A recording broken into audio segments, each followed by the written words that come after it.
Hey, welcome to recordproduction.com with me, Russell Cottier.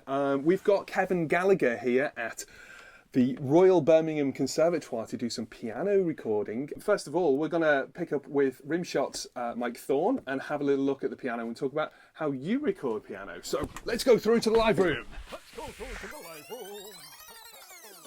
I think I would probably have some, just walk around while the piano's being played and have a few different choices. I've got some small diaphragm little earthworks that I kind of sound nice. Oh, right, okay. So what would you set them up? What kind of configuration? That would be like a spaced pair. Okay. So probably, I don't know, that far apart. Something like that. Sure.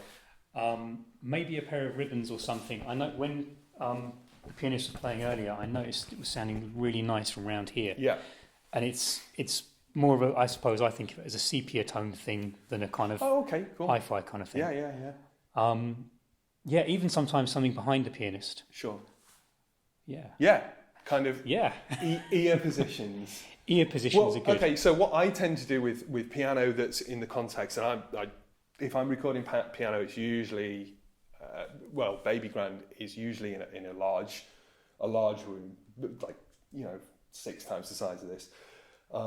What I'll do, and this is a tip I picked up off Andy Whitmore, was just have 2 large diaphragm condensers around this kind of level where the piano starts to kink in, a quarter of the way in from each side, so they have equal coverage of all the strings. That's the idea. Nice. That's my go-to super simple setup. I don't know if we'll have time to check that later, but I mean, we've got so much going on here.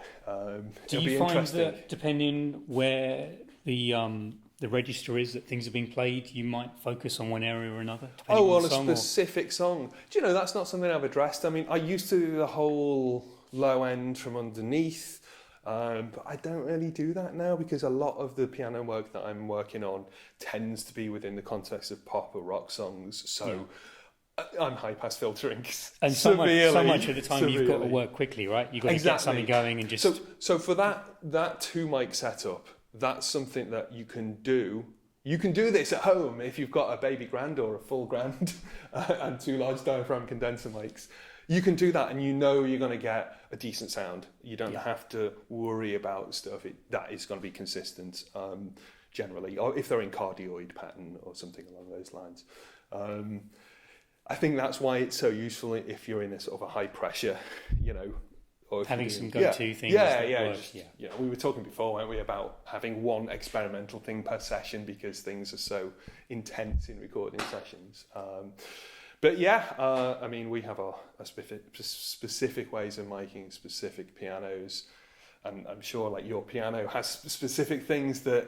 Yeah, there's places that sound better than others, that might be different in this room. But the weird, it seemed for my piano, it's more the pianist than it is actually the piano. Yeah, which is, I always find, even now, I find kind of weird. Yeah. It's, you can have someone that gets real bright attack. Yes. Someone else that has like loads of too much pedal noise. Yeah. And they're going, why is this noise? Well, it's not, it's just, So how do you eradicate pedal noise? What's your go-to for that? It's a tricky one. Take the feet to the floor. Take the feet to the floor. Sometimes it's just, this is the best we're going to get, and thinking about it too much is going to ruin the rest of the performance. Yeah. So then it's RX, isn't it? Isotope RX is your friend, pretty much. This is not a paid promotion. This is not a paid promotion, no. But if they want to, what would you do if we had this piano and it was in someone's like front room? And it was more of a kind of, you were going in to record some overdub somewhere. Okay.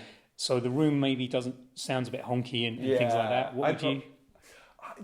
I'd probably still go for my 2 large diaphragms, usually like, I don't know, 414s, 87s, 47s, something like that, 67s, whatever. And then the mics around the outside would change, I think, generally. If I'm doing uprights in a domestic environment, which occasionally I do, then that very much depends on the domestic environment. Is it a hard room? Is it a soft room? If there's a hard floor, sometimes I'll point a mic the other direction, or maybe there's a kitchen or something if you're on location and you can record in the kitchen because you get a bit of that extra bounce. But what about pianos where you've got drums and other things going at the same time? Oh, no, that's a good question. So, well, what do you do? Well, I'll probably try and position people closer together than you might think. So the spill is kind of more in time workable. Obviously, using the lid of the piano to mask some stuff is good. And maybe having some dead stuff around here. And I do have a bunch of duvets that are quite handy for things. Well, this is what I was going to say. Packing blankets, baffles, gobos, whatever you want to call them, the heavier the better. Just recording a massive space. So, so that you're not getting stuff back. Yeah, if you guys have seen the Park Street video, which is where I'm generally working if I'm recording Baby Grand, I can record a full band and the spill is minimal because it's such a big space. Yeah, that's great. Which, and if that's what you need, then that's the place to go. Find a space that I've also found using like a pair of KM184s, which don't have loads of low end. Yes, they're really directional, and you can get them a little closer to the strings without loads of proximity. So do you get dead spots, or are you? I guess you probably would with some pianos, but I'm pretty lucky that they seem to work okay on mine. But yeah. Cool. So, any more piano tips? Stick them down in the comments. And don't forget to subscribe. Oh yeah, like, subscribe and all that kind of jazz. It really means a lot.